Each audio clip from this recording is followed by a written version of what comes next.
যত ভক্তবৃন্দ আশেকান জাকেরান এখানে পীর মাশায়েখ যারা আজকের এই মানববন্ধনে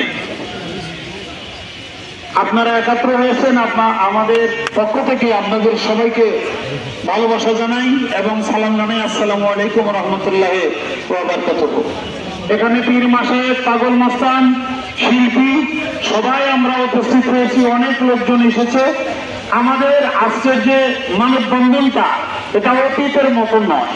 অতীতে আমরা এখানে করেছি সেটার একটা ভাব ছিল, আজকের বিষয়টা একটু আলাদা। আমি আপনাদেরকে বলবো, প্রথমবারই বলবো যে মিয়া পাগলার যে কবর থেকে রওজা থেকে উঠে তারপরে তারা রক্তাক্ত করাইছে পিঠে মাইরা 14 দিন পরে মানুষের দেহে কোনো রক্ত থাকে নাকি?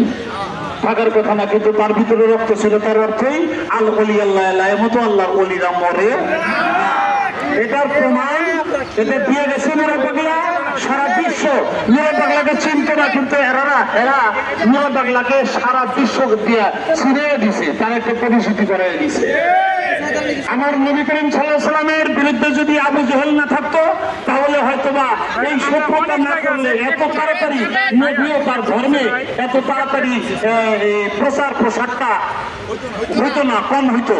তাই এই নিয়ে ওই মিয়া পাগলার বিরুদ্ধে যারা এই কাজটা করছে তারাও সেই আবু জেহেলের সেই কাজটাই তারা করছে, মিয়া পাগলাকে চেতন করে দিছে, সারা বিশ্বকে মিয়া পাগলাকে চিনিয়ে দিচ্ছে। আমরা ধিক্কার জানাই, আমরা নিন্দা জানাই, আমরা ঘৃণা জানাই এবং এই দুষ্কৃতিকারীদের আমরা সর্বোচ্চ সাজা, ফাঁসি চাই যারা এমন জঘন্যতম অন্যায় করছে। আমরা সরকারের কাছে সেটা যাই।